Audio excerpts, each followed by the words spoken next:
Fala pessoal, aqui é o José Luiz e hoje eu vou falar sobre como dominar o dinheiro te dá uma vida melhor. Bom, não sei se vocês já passaram por isso, por exemplo, uma batida de carro inesperada, um problema em casa, né? Parede descascando, um, uma churrasqueira que quebrou alguma coisa, né? Uma pia que quebrou e caiu, enfim, um armário que deu errado, né? Quebrou a TV que quebrou, por exemplo, a geladeira que quebrou, coisas em casas, né? Ou, por exemplo, você tem uma empresa e do nada, às vezes o seu sócio não quer mais tocar essa empresa e você acaba, né, saindo no prejuízo dessa empresa. Ou, por exemplo, um problema de saúde. Você ter um AVC, né, o seu um parente próximo, né, seus pais, seu irmão, alguém da sua família ter um problema de saúde e isso é algo, todas essas situações são algo inesperado na sua vida, né, que ninguém pensa sobre isso no dia a dia. E por que que eu tô falando isso? Porque a maior parte segundo pesquisas, né, 78% das famílias brasileiras estão endividadas.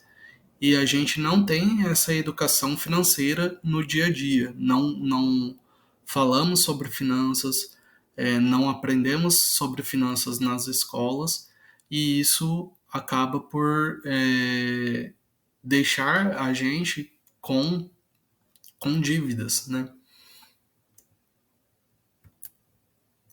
E será que essa está sendo a sua mentalidade hoje? Por exemplo, não gosto de matemática, não gosto da parte de finanças, não me faz diferença na minha vida. Ou, por exemplo, tem pessoas também que pensam assim, né? Eu só vivo uma vez, então para que que eu vou ficar pensando nisso? Eu mereço viajar, eu mereço ter uma vida boa, né? Ir lá e sair no final de semana e tudo. Ou tem outras pessoas que pensam também assim, eu não sei quando que eu vou morrer, então eu preciso viver o agora, né? Não vou ficar pensando no futuro. Ou, por exemplo, também outras pessoas, né, que se dividam e sempre tem alguém ali da família que acaba cuidando dela, né? Alguém que tem dinheiro, né? Pode ser os pais, pode ser um amigo, pode ser um parente próximo, e acaba sempre você pensando assim, não vou cuidar das minhas finanças porque eu sei que tem uma outra pessoa ali que se eu precisar eu posso contar com ela, né? Mas, como eu falei, a gente tem uma sociedade que vive, segundo as pesquisas, vive endividada. E o que, que a gente pode fazer para melhorar, né? É, será que você está tendo essas atitudes e está no vermelho? Se você não tem uma reserva financeira, se você utiliza o cartão de crédito de forma errada, se você toma decisões que, por exemplo, vou comprar uma viagem agora, vou comprar uma TV, uma geladeira, é, vou comprar uma casa própria, um carro, e todas essas decisões acabam afetando o quanto você tem de renda, né, futuramente, né? Porque são decisões financeiras que acabam comprometendo a sua renda, né? E também, às vezes, por não ligar, né, para finanças, você nem sabe como que vai iniciar, nem sabe como vai terminar o seu mês nas finanças.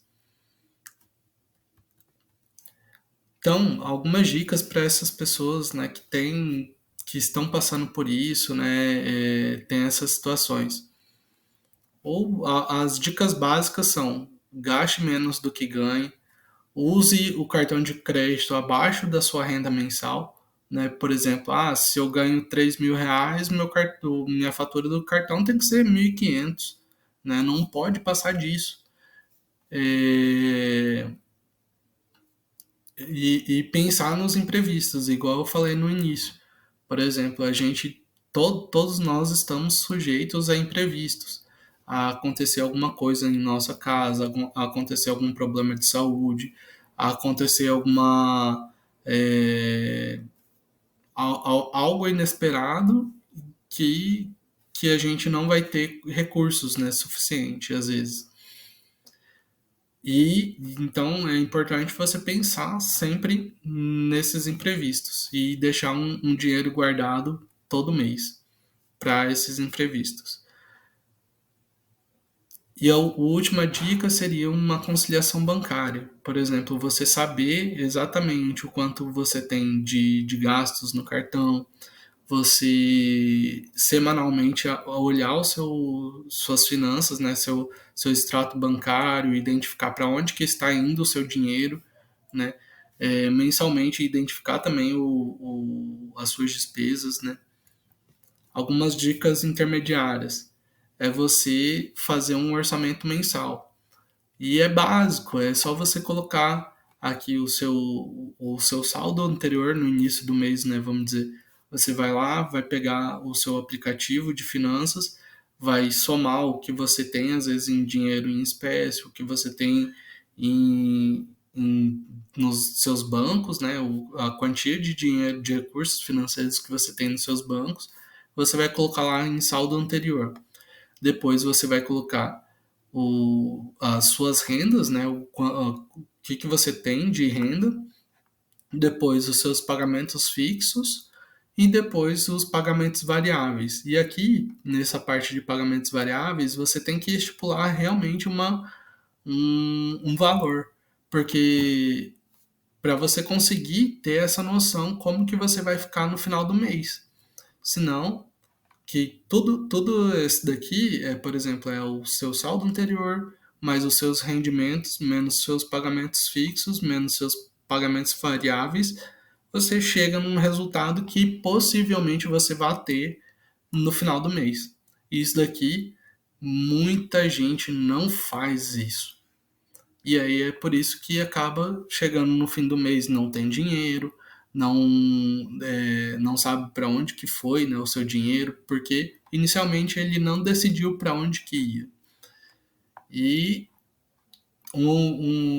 a outra dica intermediária é você fazer uma análise comparativa, né? Por exemplo, você tá aqui o quanto você previu para ser executado no mês e aí depois lá daqui uma semana, 2 semanas, você vai anotando aqui nesse lado o quanto já foi executado dos seus recursos financeiros. Também uma outra dica intermediária é você fazer uma reserva de emergência. Crie essa reserva. Todo mês você vai lá, vai tirar um dinheiro para um investimento e esse daí vai ser sua reserva para aqueles imprevistos que eu falei inicialmente. Depois que você criou uma reserva, você vai fazer os investimentos.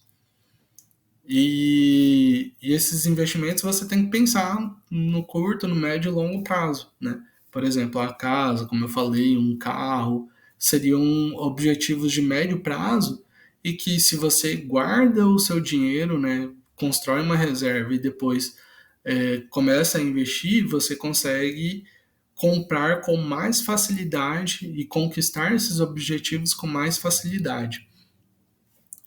E para isso existem os investimentos. Existem. Você não precisa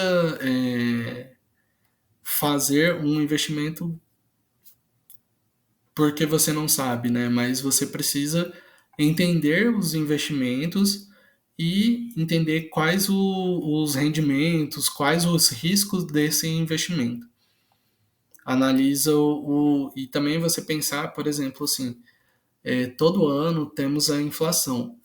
A inflação é um índice que demonstra quanto o seu dinheiro perdeu de poder de compra. Por exemplo, R$ 100 há 10 anos atrás era diferente de R$ 100 hoje. Né? Algumas recomendações. eu aprendi muito sobre finanças e recomendo que você utilize um site chamado Goldmap. Ele tem um orçamento lá e ele instrui você como você criar o seu orçamento, como controlar o seu orçamento, como fazer essa conciliação bancária, como eu falei. Outras recomendações é você ler alguns livros de finanças, né? E todos os livros vão te dar uma base para você se sair melhor na sua vida. Com essas dicas você vai estar livre desses imprevistos, né? Livre não, né? Mas você vai passar por eles muito melhor. Se você tem recursos financeiros, é muito bom nesses momentos, porque você consegue é, não se estressar, você sabe que você tá, tem recursos para arrumar o que for preciso, tem recursos para não depender só do seu trabalho, da renda do seu trabalho, e passar por esse período difícil, que uma hora vai passar, sempre vai passar, bem mais tranquilo. Bom, eu sou o José Nantes, sou educador financeiro. Se você gostou desse vídeo, clica em gostei, me segue aí, me segue lá no Instagram também em José Nantes Finanças. Abraço, gente.